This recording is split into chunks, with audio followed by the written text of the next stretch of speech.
Japan says North Korea has fired 2 ballistic missiles. They were launched from South Hamgyong Province into the sea near Japan. The US Pacific Command has responded, saying the launches show that Pyongyang is a threat to its neighbours. Well, Rob McBride joins us live now from the South Korean capital, Seoul. Rob, so yet another missile launch from North Korea. What more do we know at this stage?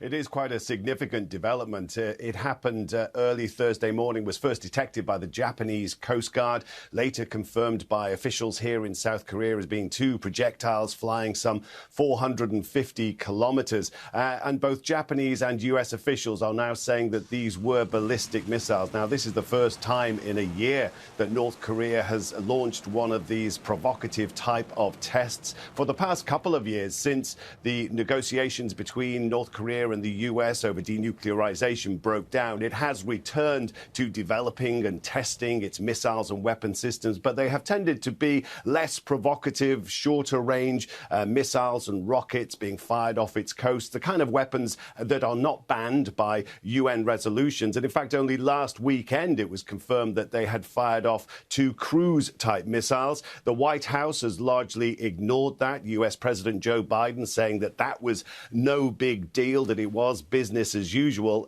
Ballistic missiles are a lot harder to ignore. We have also had this condemnation from the Japanese Prime Minister Yoshihide Suga. It is a threat to our country and to regional security. It's also a violation of the United Nations Security Council resolution. We'll strictly protest and condemn their actions. I'm determined to closely cooperate with the United States, South Korea and other related nations to protect the lives of our people. And Rob, the timing is significant, isn't it, with senior US diplomats recently visiting Asia to formulate policy on North Korea?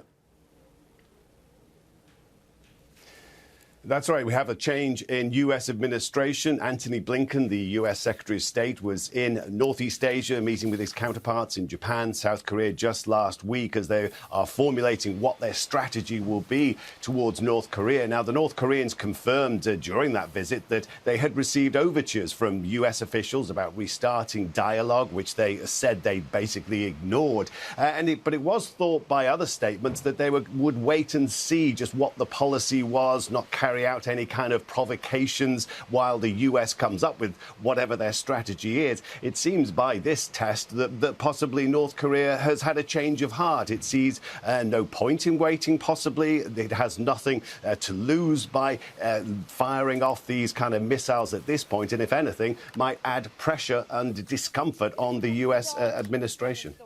All right, Rob McBride, live for us there in Seoul. Rob, thank you.